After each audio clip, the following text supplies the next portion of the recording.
So what should foreign investors make of China today? Well, George Hoguet is a managing director at State Street Global Advisors based in Hong Kong and a global expert on China and the emerging markets. I spoke with him while he was in Australia on a recent visit. George Hoguet, welcome to the programme. Good afternoon. Now, you've got offices in China, considerable funds under management there. How bullish are you on China? Well, you know, I'm quite constructive, Tiki, on China. There's concern in the market over the past 12 months about inflation in China, the prospect of a monetary policy mistake or a hard landing as defined by, let's say, 7% growth or less.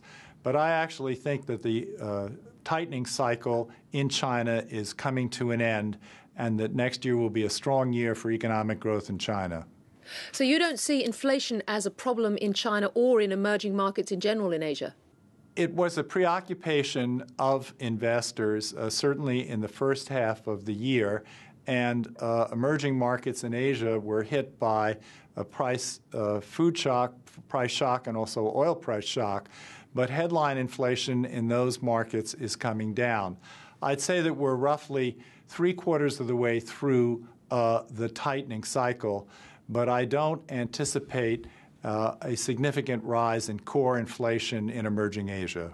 What do you make of the argument that China is one big bubble? Can you see asset bubbles emerging in the economy in equities or in property? Well, the biggest concern for global investors, of course, has been the property market. But you have to recognize that in China, many of the units are purchased with 50% cash, okay? We don't have the same problems that we had in the United States in terms of excessive leverage of the Chinese consumer.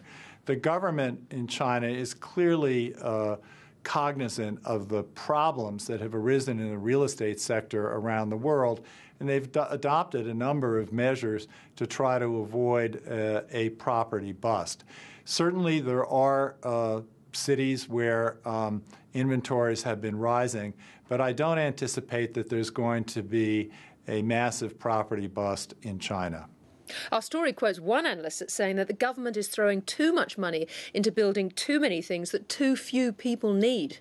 Well, it's all a matter of perspective, isn't it? I mean, if you look at China's, the conduct of macroeconomic policy in China through the years, they have been very skillful in avoiding significant recession. So they came through the Asian crisis quite well. They had a massive stimulus through the global financial crisis. But every indication is that the economy is going to continue to grow at 9% next year.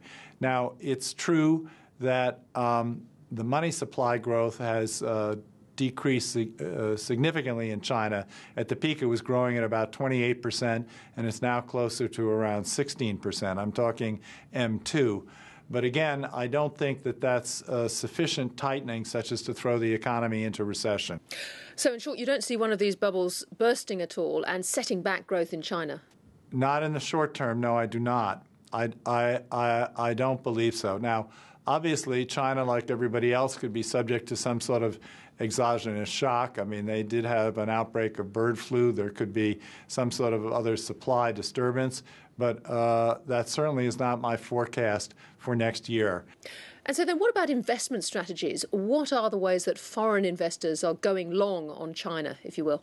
Well, there are a number of ways. Okay, so they can invest directly in China funds or greater China funds. If I were to invest in China, I think I would consider a greater China fund, certainly shares that are quoted in Hong Kong and Singapore and Taiwan.